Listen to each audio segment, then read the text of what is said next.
My name is Esther Wojcicki. I live in the heart of Silicon Valley. I have been teaching at Palo Alto High School. I also teach at Stanford. I've had thousands of amazing students over the years, and I'm happy to say that I'm in touch with many of them. It's been a very rewarding experience for me. You're that teacher.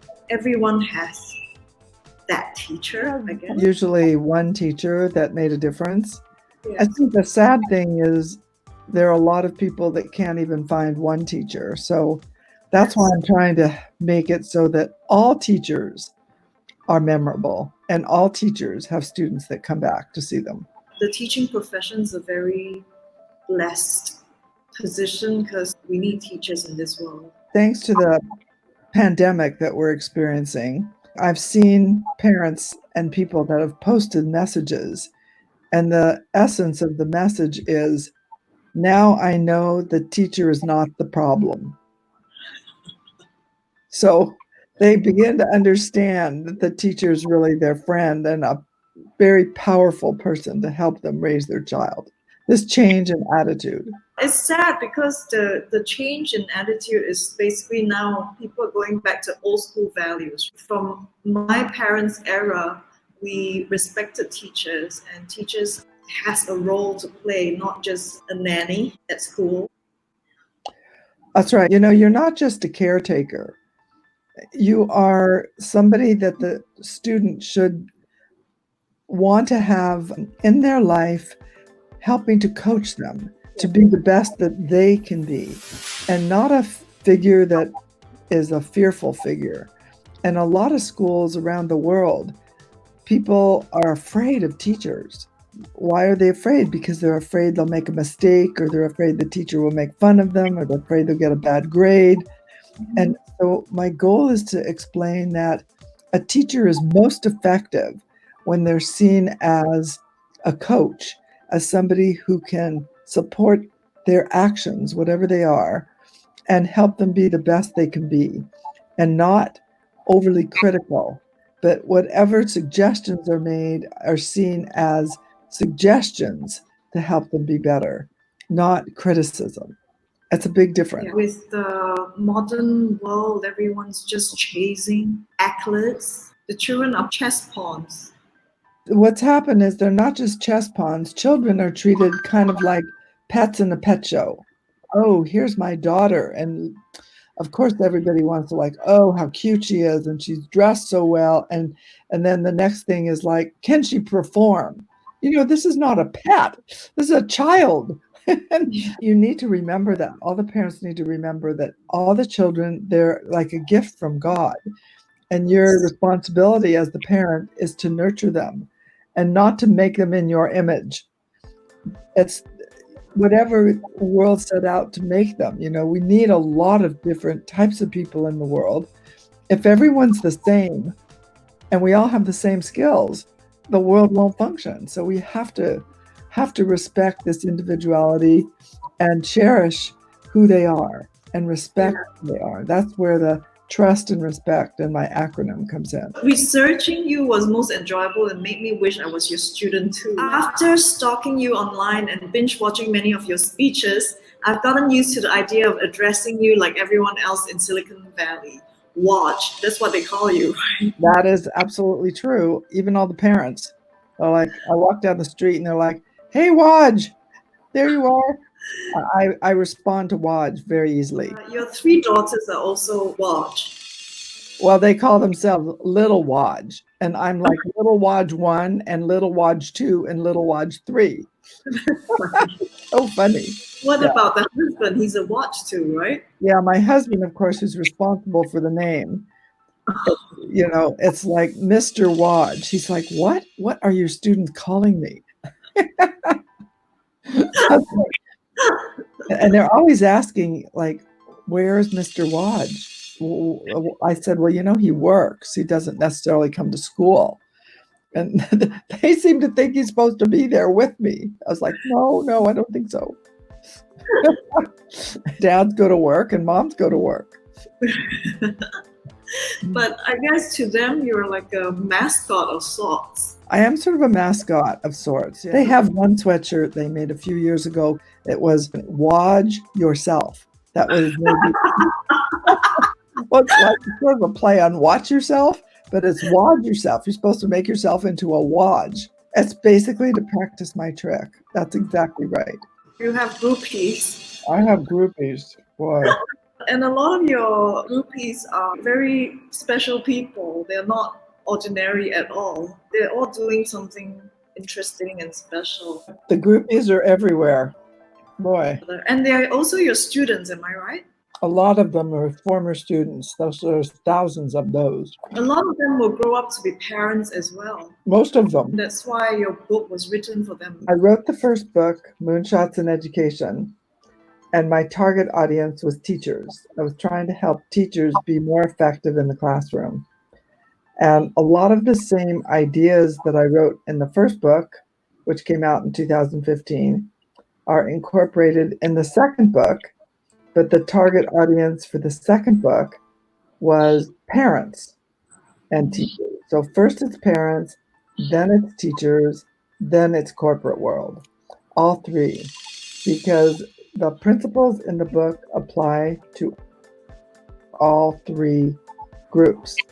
And the reason that I wrote was because I had so many questions from teachers all the time, like what was I doing in my class? And I thought, well, I'll write a book and then they'll know. For the second book, the questions continued, but then a lot of the questions were coming from parents. The question was, what did you do with your daughters? What did you feed them? And I wanted to make it clear that it wasn't what I fed them, it was how I fed them. And so I gave them an opportunity to be independent.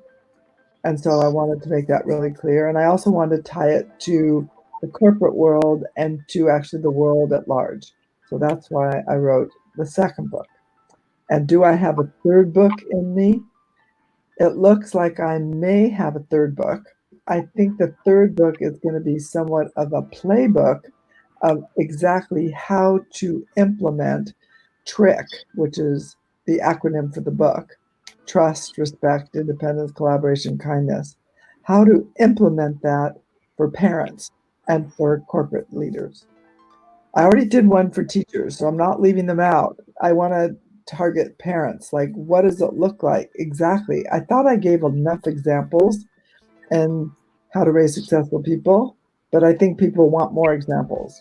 And I said, okay, no problem. I'll write another book next year, not this year. I'm still dealing with the publication of How to Raise Successful People. It's coming out this summer in China. And later on, it will be in Japan, and Korea, and Hong Kong, and Cambodia. It's pretty exciting. It's coming out in 21 languages. The first English version was launched May 5th. That's right. And the paperback English version is coming out in August. And it will come out in New York and in London at the same time.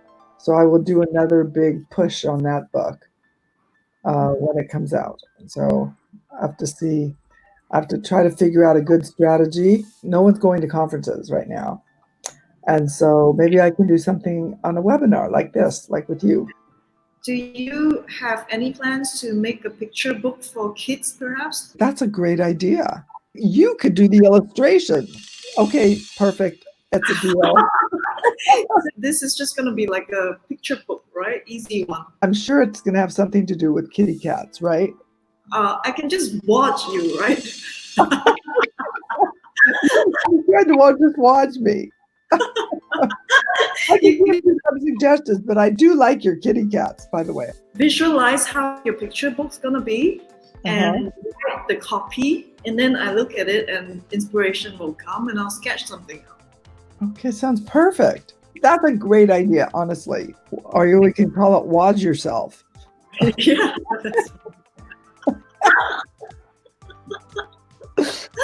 I know. I still can't believe it.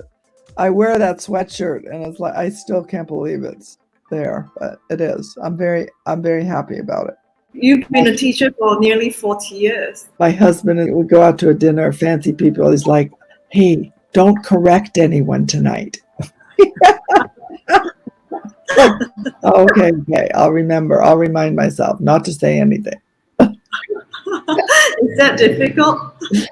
No, it's just kind of built in. You were talking about leaving the school system. The big news is that I decided I'm retiring from the school district to concentrate on teaching teachers. When are you going to do that? In June. It's the end of the school year. So whoever who's in your class right now, this is it, last batch. Last batch. But you have teachers for them. My goal is to help them be more effective. So Okay. I can have a bigger impact working with the teachers than I can working with the students, because otherwise I'm just working with, I don't know, 50 or 100 kids. Every time I work with 50 or 100 teachers, each one of those teachers has 100 kids. So it's a much more effective way to implement the system. Higher impact. My goal is impact. It seems to be working. I wrote the book. It's really popular. I've given lots of talks all over the place, and I'm just waiting to see when this is ever going to open up. Maybe I can travel at some point again. But I don't see it happening before Christmas. My prediction is that a lot of impatient people will open up the schools and everything's too soon.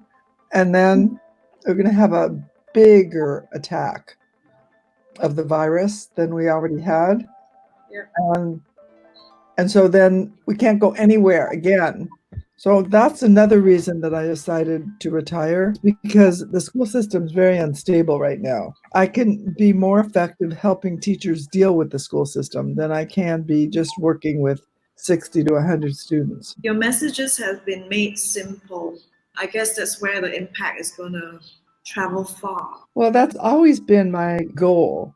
Ever hear of the KISS principle? I mean, the acronym is kind of humorous. It's KISS. Keep it simple, stupid. If you keep it simple, I swear everybody gets it. Why do we make it complicated? It's just so crazy. No, simple is what works. To break it down, to make it so that it's easy for people to understand. You need to break it down, make it simple. I'm doing corporate seminars now. Because it changes the culture of the corporation, and people love working there. And that is what all companies need to have, whether they're small, medium-sized, or large. And if you treat your employees with trust and respect, they will do anything for you. Most of the people leave their job because they don't feel respected or appreciated. That's the number one reason for leaving. And sometimes people will even stay at a company where they have a lower salary just because the people at that company care about them. It's more powerful than people realize.